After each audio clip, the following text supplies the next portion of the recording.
नमस्कार। दिन भर की बड़ी खबरों में आप सभी का स्वागत है और मैं हूं आपके साथ मुबशरा परवीन।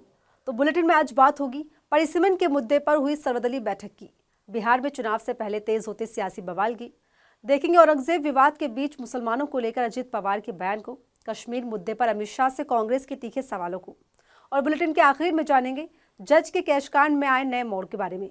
इन सभी मुद्दों पर आज चर्चा करेंगे, लेकिन उससे पहले एक नजर अब तक की हेडलाइंस पर। मणिपुर पहुंचा सुप्रीम कोर्ट के 6 जजों का प्रतिनिधिमंडल। जस्टिस BR गवई के नेतृत्व में रहा शिविरों का किया दौरा। 2 दिन राज्यों में हालातों का लेंगे जायजा। हरियाणा में धार्मिक आयोजन के दौरान हुई हिंसा। कुरुक्षेत्र में महायज्ञ के दौरान भोजन को लेकर हुआ विवाद। गोलीबारी और पत्थरबाजी में 3 घायल, पुलिस ने संभाला मोर्चा।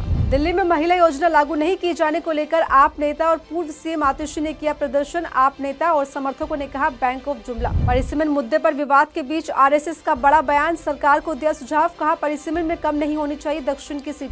आज से शुरू हुआ इंडियन प्रीमियर लीग का 18वां सीजन। 17 साल बाद फिर सीजन ओपनर में टकराएंगे KKR और RCB। तो ये थी सुर्खियां और अब खबरें विस्तार से। और बात करते हैं आज की सबसे बड़ी और अहम खबर की। मोदी सरकार की ट्राई लैंग्वेज नीति और परिसीमन के मुद्दे पर दक्षिणी राज्यों में तनाव बरकरार है। सदन में भी इस मुद्दे की गूंज सुनाई दे रही, तो दक्षिणी राज्य के इसके खिलाफ एकजुटता भी दिखाई दे रही है। इस बीच तमिलनाडु के मुख्यमंत्री MK स्टालिन ने चेन्नई में परिसीमन पर एक सर्वदलीय बैठक बुलाई, जिसमें कई विपक्षी नेता शामिल हुए।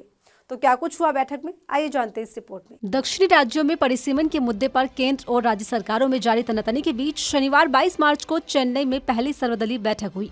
तमिलनाडु के मुख्यमंत्री MK स्टालिन ने ये मीटिंग बुलाई, जिसमें 5 राज्यों के 14 नेता शामिल हुए। इनमें तमिलनाडु के CM MK स्टालिन के अलावा केरल के CM पिनराई विजयन, तेलंगाना के CM रेवंत रेड्डी, पंजाब के मुख्यमंत्री भगवंत मान, कर्नाटक के deputy CM DK Shiv Kumar, Telangana के पूर्व मुख्यमंत्री K चंद्रशेखर राव, ओडिशा कांग्रेस अध्यक्ष भक्त चरण दास और बीजू जनता दल के नेता संजय कुमार दास वर्मा भी शामिल हुए। राज्य में लोकसभा सीटों के परिसीमन को लेकर हुई ये बैठक काफी अहम मानी जा रही है, क्योंकि ये बैठक ऐसे वक्त में हुई जब संसद में भी इस मुद्दे पर जमकर हंगामा देखने को मिल रहा है। बैठक में तमिलनाडु के CM स्टालिन ने बड़ा राजनीतिक संदेश देते हुए कहा, परिसीमन के मुद्दे पर हमें एकजुट रहना होगा। संसद में हमारा प्रतिनिधित्व कम नहीं होना चाहिए। हमें एक ज्वाइंट एक्शन कमेटी बनानी चाहिए। ये लोगों में जागरूकता पैदा करे और केंद्र तक अपनी बात पहुंचाएगी। हमें कानूनी पहलुओं पर विचार करने के लिए एक्सपर्ट्स पैनल बनाने की भी जरूरत है। हमें राजनीतिक लड़ाई को आगे बढ़ाने के लिए कानूनी पहलुओं पर भी विचार करना होगा। इसके लिए सबके सुझाव शामिल होने चाहिए। हम परिसीमन के खिलाफ नहीं है, हम निष्पक्ष परिसीमन के पक्ष में हैं। वहीं केरल के CM पिनराई विजयन ने मीटिंग में कहा, लोकसभा सीटों का परिसीमन तलवार की तरह लटक रहा है। भाजपा सरकार इस मामले पर बिना किसी परामर्श के आगे बढ़ रही। दक्षिण की सीटों में कटौती और उत्तर में बढ़ोतरी भाजपा के लिए फायदेमंद होगी। उत्तर में उनका प्रभाव है। इस तरह परिसीमन के मुद्दे पर विवाद घिराता जा रहा है। इसके अलावा आंध्र प्रदेश के पूर्व मुख्यमंत्री YS जगनमोहन रेड्डी ने भी PM मोदी को चिट्ठी लिखकर अपील की कि सीटें कम न हो। हालांकि चेन्नई में हुई इस बैठक का तमिलनाडु भाजपा अध्यक्ष के अन्नामलाई और पार्टी के अन्य नेताओं ने विरोध किया। उन्होंने कर्नाटक के उप मुख्यमंत्री DK शिव कुमार को काले झंडे दिखाए। हालांकि परिसीमन के मुद्दे पर विपक्ष की एकजुट बैठक ने बीजेपी को टेंशन में डाल दिया है। बिहार में इसी साल के आखिर में चुनाव होने हैं, लेकिन राजनीतिक पारा अभी से चरम पर पहुंच गया है। राष्ट्रगान के अपमान पर सियासत के बीच नीतीश कुमार को लेकर लगे नए पोस्टर्स ने बखेड़ा खड़ा कर दिया है। इन पोस्टरों के जरिए RJD ने नीतीश कुमार पर महिलाओं के अपमान का आरोप भी लगा दिया है। तो नीतीश कुमार की कैसे बढ़ रही है टेंशन, देखिए इस रिपोर्ट में। बिहार में विधानसभा चुनाव से पहले मुख्यमंत्री नीतीश कुमार के स्वास्थ्य को लेकर चर्चाएं तेज हो गई है। विपक्षी पार्टी RJD नीतीश कुमार को 1 नहीं 2 नहीं बार-बार अस्वस्थ का तमगा देने की कवायद में जुटी हुई है। हाल ही में नीतीश कुमार के राष्ट्रगान के अपमान पर सड़क से सदन तक खूब बवाल देखने को मिला।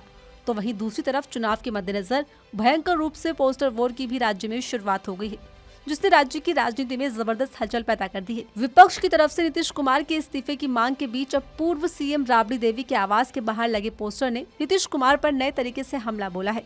दरअसल राबड़ी देवी के आवास के बाहर लगे इस पोस्टर में लिखा है, नायक नहीं खलनायक हूं मैं। इसके साथ ही पोस्टर में उन पर महिलाओं का अपमान करने, महात्मा गांधी का अपमान करने और राष्ट्रगान का अपमान करने के आरोप भी लगाए गए हैं। हालांकि ये पहली बार नहीं जब नीतीश कुमार पर महिलाओं के अपमान के आरोप लगे हों। विपक्ष अक्सर CM की गतिविधियों को देखकर ये बात दोहराता रहा है, लेकिन हाल ही में नीतीश कुमार के कार्यक्रम के दौरान के वीडियो पर बवाल ज्यादा मच गया, जहां नीतीश कुमार राष्ट्रगान के दौरान हंसते और बात करते नजर आ रहे थे। इस मुद्दे पर विपक्ष ने नीतीश कुमार की हरकत को राष्ट्रगान के अपमान से जोड़कर अस्वस्थ बता दिया। हालांकि इस पर राजनीतिक जानकारों की माने तो निश्चित तौर पर जिस तरह से नीतीश कुमार इन दिनों हरकत कर रहे हैं, उससे विपक्ष को बैठे बिठाए बड़ा मुद्दा मिल गया है। सिर्फ राष्ट्रगान की ही बात नहीं, इससे पहले भी कई चीजें नीतीश कुमार ने की हैं, जिससे अब उनके स्वास्थ्य पर सवाल उठने लगे हैं।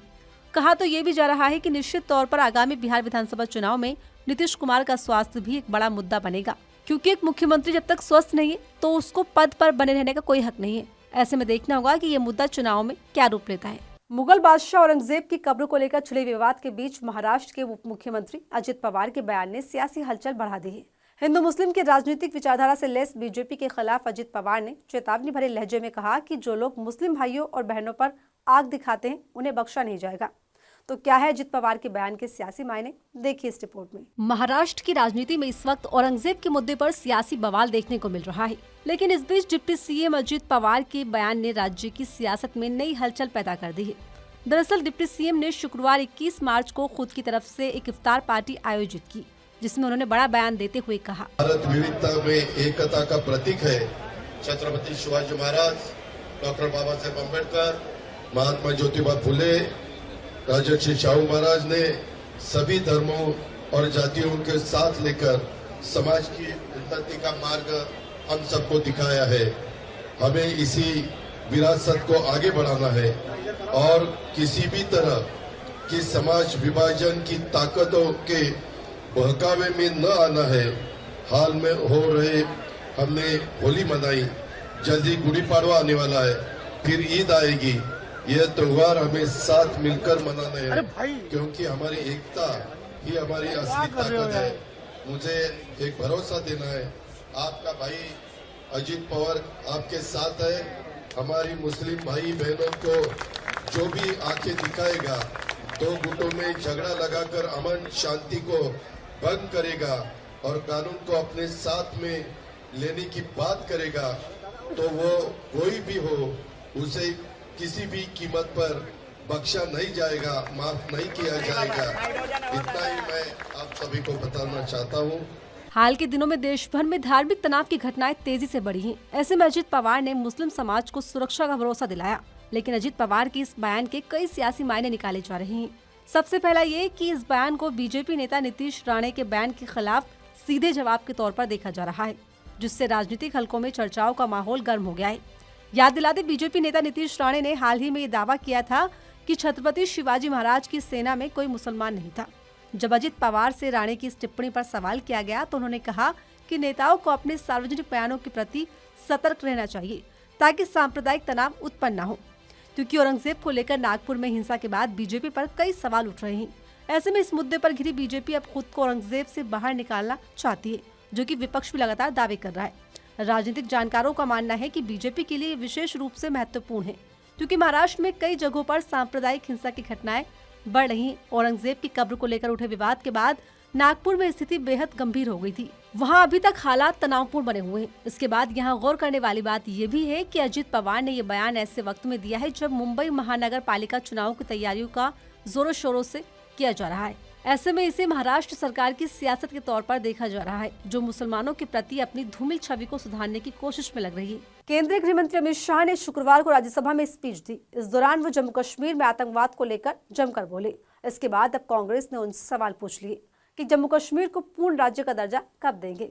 गृह मंत्री अमित शाह पर तीखा हमला बोलते हुए कांग्रेस नेता जयराम रमेश ने जनगणना को लेकर भी कई सवाल उठा दिए। पूरी खबर देखिए इस रिपोर्ट में। केंद्रीय गृह मंत्री अमित शाह राज्यसभा में आतंकवाद को लेकर खूब गरजे। इतना ही नहीं, अपनी सरकार का गुणगान करते हुए और पुरानी सरकारों को आड़े हाथ लेते हुए गृह मंत्री अमित शाह ने कहा कि 10 साल पहले जम्मू कश्मीर में आतंकवादियों का महिमा मंडन होता था। आतंकवाद पर मोदी सरकार की जीरो टॉलरेंस नीति पर जोर देते हुए अमित शाह ने कहा, हमारी सरकार न तो आतंकवाद को बर्दाश्त कर सकती है और न ही आतंकवादियों को। इसी के साथ अपने भाषण में गृह मंत्री अमित शाह ने नेता विपक्ष और कांग्रेस सांसद राहुल गांधी की भारत जोड़ो यात्रा पर भी तीखा हमला बोला। उन्होंने कहा, अगर कोई काला चश्मा पहनकर बैठेगा तो उसका विकास कैसे दिखेगा। इसी कड़ी में गृह मंत्री अमित शाह को उन्हीं के बयानों पर घेरते हुए कांग्रेस के नेता जयराम रमेश ने अमित शाह से जम्मू कश्मीर को लेकर तीखे सवाल पूछ लिए। जयराम रमेश ने कहा, उन्होंने दुनिया भर की बातें की, लेकिन असली बात यह है कि वो जम्मू कश्मीर को पूरे राज्य का दर्जा कब वापस लौटाएंगे। कांग्रेस नेता ने आगे कहा कि अपनी स्पीच में उन्होंने जम्मू कश्मीर को पूरा दर्जा देने के लिए कुछ नहीं कहा। हमने मांग की कि आप जम्मू कश्मीर के पूर्ण दर्जा देने को लेकर बताइए। आप दावा कर रहे हैं कि जम्मू कश्मीर में स्थिति बदल गई, तो आप उसको पूरे राज्य का दर्जा क्यों नहीं वापस लौटाते। उस पर उन्होंने कुछ नहीं कहा। बीजेपी पर सीधा हमला बोलते हुए जयराम रमेश ने जनगणना पर भी मोदी सरकार को घेर लिया। उन्होंने कहा, हमने फिर सवाल उठाया कि आप जनगणना कब कराएंगे 2021 में करानी थी। जनगणना न कराने का एक नतीजा ये है कि करीब 14 करोड़ भारतवासियों को राष्ट्रीय खाद्य सुरक्षा कानून का लाभ नहीं मिल रहा। 15 करोड़ भारतवासियों को राशन नहीं मिल पा रहा। इतना ही नहीं, जयराम रमेश ने अमित शाह के भाषणों को लेकर कहा कि चुनावी भाषण था बस, जिसमें पश्चिम बंगाल को निशाना बनाया गया, तमिलनाडु की सरकार को निशाना बनाया गया। हमारी तरफ से अजय माकन ने सवाल उठाए लेकिन कोई जवाब नहीं दिया गया। उन्होंने आगे कहा, महाराष्ट्र में दंगे हो रहे, वहाँ पर भी तो डबल इंजन की सरकार है, उसके बारे में कुछ नहीं कहा। जो असली मुद्दे हैं इस पर तो उन्होंने कुछ कहा ही नहीं। मणिपुर और नागालैंड के बारे में भी वो कुछ नहीं बोले।